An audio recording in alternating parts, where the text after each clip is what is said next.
So it looks green out here, but it's actually really dry. And if I light this fire, I'm gonna get a big fine.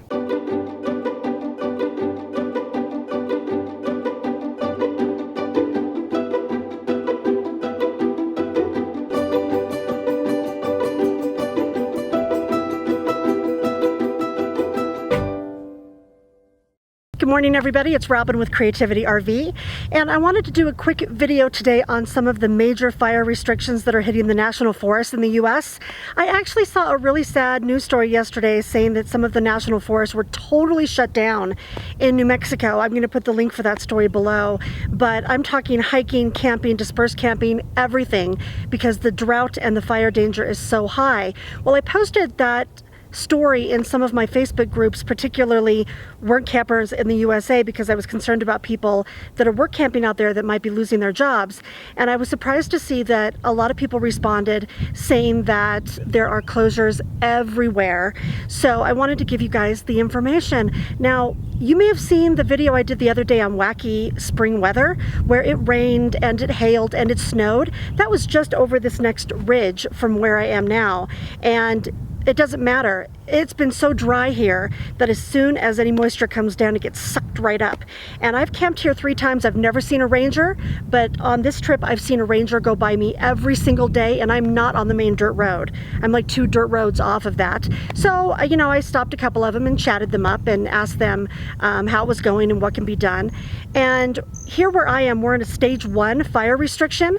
There are 3 stages. 1 is the lowest, 3 is the highest. So basically, if there's a stage 1 restriction, it means that you cannot burn an outdoor forest fire like I normally do on a chilly morning. I like to go outside and have my coffee, maybe make my breakfast. But if I do that right now, I'm gonna get a $350 fine, and they are really watching.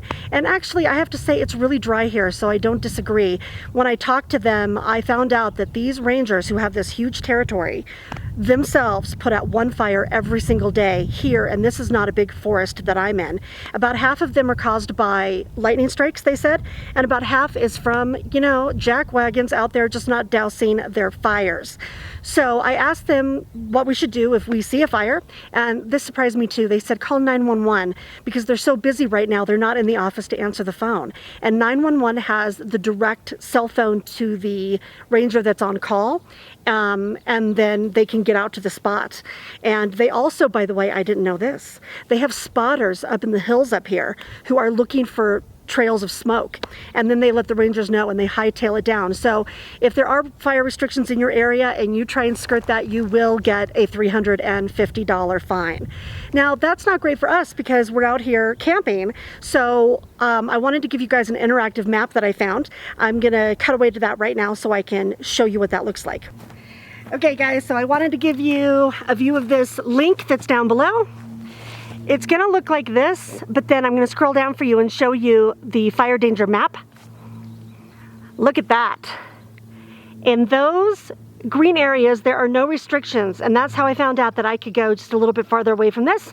That link is gonna be down below. And I really like that because you can change the layers and it will give you a forecast for 7 days, so you can see if it looks like the restrictions are gonna be lifted. And also, I found out that if I go 40 miles north of here, that there are no restrictions. It's just in a wetter area. So, you know, I got a bunch of firewood because I thought the restrictions were gonna be lifted here, and I've got a lot of my paper trash that I like to burn. So I was gonna stay here 14 days, but I may take off a little bit early, even though, I mean, look at the view. It's Pikes Peak behind me. It's really great here. But when I talked to the ranger, I found out that we're in stage 1 right now, which means that you can't light an outdoor campfire like the one I was sitting at earlier. But you can, in some places, put a fire in one of those big metal grates in a campground if it has a lid on it. Like here, there's a campground right down the road where you can still actually buy firewood and have a fire, but it's because it's enclosed and they've cleared the area around the campground and there's a full-time camp host that's there to keep an eye on stuff. If you're dispersed camping, you can't do it at all. The ranger did tell me, though, that they're having a meeting today about this area, that they may go to stage 2, which means you can't cook on a propane stove, you can't smoke a cigarette outside, or anything, and you will still get those fines. And if it goes up to stage 3, which is possible, it's happening all over the place if you look at that map, that means the forest is closed. So no recreation, no camping, no hiking, no nothing. So we all have to be really careful out there and hope that, you know, the forest fires don't get too bad. Besides being closed in New Mexico, I heard from other people they're closed in Arizona and California. So I know a lot of us are heading up to cooler places to camp in the forest. So I thought it might be good to give you guys this information so your travels aren't interrupted or just hindered because, you know, you can't have the campfire that you wanted.